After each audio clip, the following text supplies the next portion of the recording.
गुजर रहा। राहुल गांधी जी को भारत जोड़ो यात्रा, भारत जोड़ो न्याय यात्रा, नारी न्याय, युवा न्याय, किसान न्याय, श्रमिक न्याय, भागीदारी न्याय की बात करनी पड़ी। क्यों जरूरत पड़ी राहुल गांधी जी को यात्राएं करने की? यात्राएं राहुल गांधी जी की अपने लिए नहीं, देश की 140 करोड़ की आबादी के लिए की गई यात्रा है। कि आज खतरा है हमारे बाबा साहब अम्बेडकर द्वारा लिखे गए संविधान को खतरा है। अगर हमारा संविधान खतरे में आया तो मेरी बहनें आप भी समझ लो, देश का किसान, जवान, आधी आबादी, हमारे संविधान में मिले हक अधिकार, गरीब और मजदूर, आपके हक अधिकार छीन लिए जाएंगे अगर संविधान को आ जाए। आपकी हमारी लड़ाई भारत के बाबा साहब अम्बेडकर द्वारा लिखे गए संविधान को बचाने की लड़ाई है। बहनों से बताना चाहती हूँ, जब देश आजाद हुआ आपको वोट का अधिकार नहीं था, दोयम दर्जे का माना जाता था इस आधी आबादी महिलाओं को कि नहीं, ये अधिकार पुरुषों के पास होना चाहिए, महिलाओं का वोट का अधिकार नहीं। क्यों?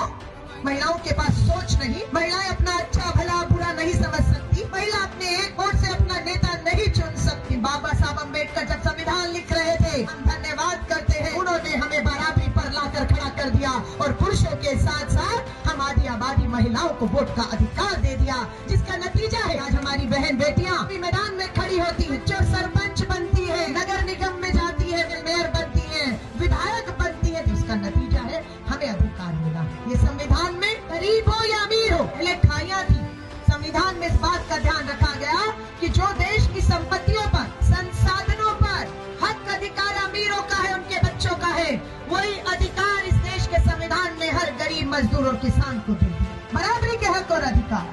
लेकिन आज दिल्ली में बैठी सरकार उस संविधान के तहत काम नहीं कर रही, जिसे हम कहते हैं संविधान खतरे में है। वो गरीब मजदूर की बात नहीं कर रही, उनके ऊपर कर्ज माफी की बात नहीं कर रही, वो मात्र अपने पूंजीपति मित्रों के हाथों इस देश की खजाने, संपत्तियां, विरासतें एक एक करके सौंप कर उनके कर्ज माफ कर रही है।